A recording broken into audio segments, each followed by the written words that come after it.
Assalomu alaykum. Alaykum assalom. Yaxshimisiz tog'a? Shukr. Mana bu yodaman tog'a. Assalomu alaykum. Yaxshi. Uzoqlardan eshityapmiz xabaringlarni. Rahmat. Rahmat bilan olibsin. Necha yillab yashasizlar bu yerda? Bir yashashimiz ham 10 yildan oshib ketdi. Xudoga shukr. Qatdan qutqamiz ham nonimiz bor endi qora qozon ham kuni qaynamasa ham qanday bo'ladi.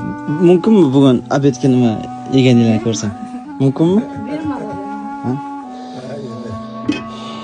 Bo'ladi. Makaron qaynatibsizlar? Ha, endi kecha o'zimiz birga ishlagan. Diqqatga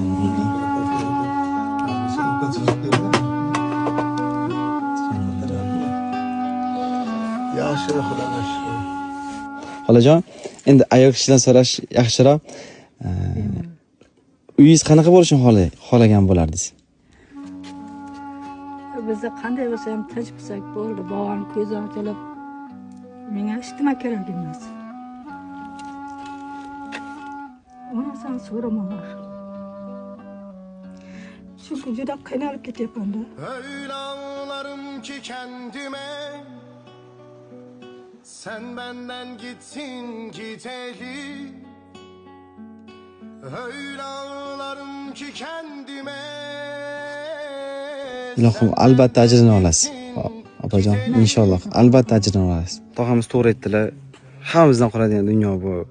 Qatga yugurmasak, nimani to'plamasak, nimani o'zimizniki bo'lishga harakat qilmasak, baribir tashlab ketamiz. Qoladigan narsa faqatgina yaxshilik. Nechidan beri ko'rmaydik o'zingiz?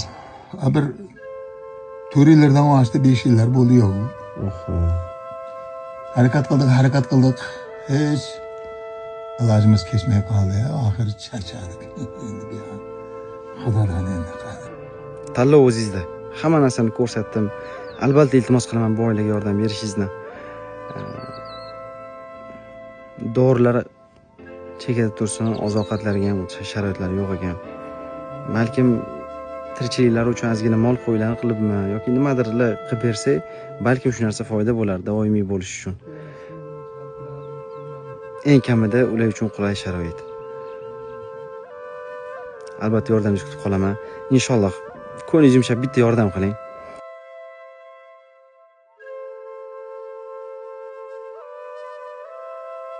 Hali biror marta xolodilnik ishlatib ko'rmaganmisiz? Yo'q. Yo'q, Yo'q, nima qilasiz aldab? O'zi qiladi. Xudo. Qanchalik qo'ydim, havasim ketadi.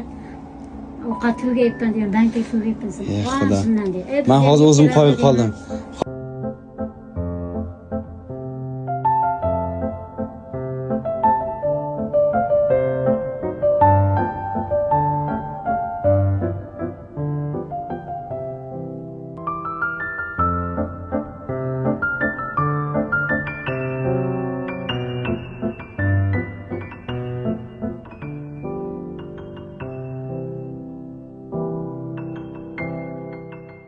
Hozir ichimga bir jiz qildi ichim. Inshaalloh Alloh nasib qilsa, shunaqa texnikasi bor, zo'r uylarda yashang.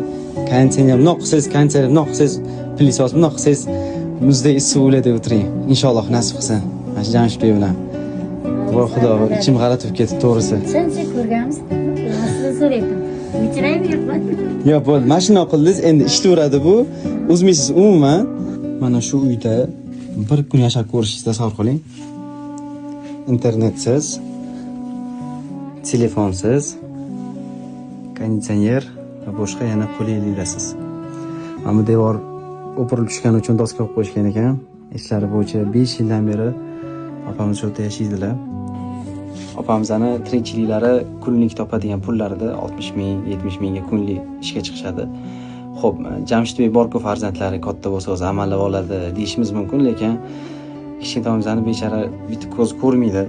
Uning ustiga ikkinchi ko'zga o'tishi ham mumkin va davosi yo'q. Oldini olish mumkin ikkinchi ko'zga o'tmaslikni. Va ko'rib turgan sharoitingiz, qilinadigan harakatlar albatta videoga like bosish, ko'proq odamlarga jo'natib qo'yish va qo'lingizdan kelgancha kartalarga yordam qilishingiz.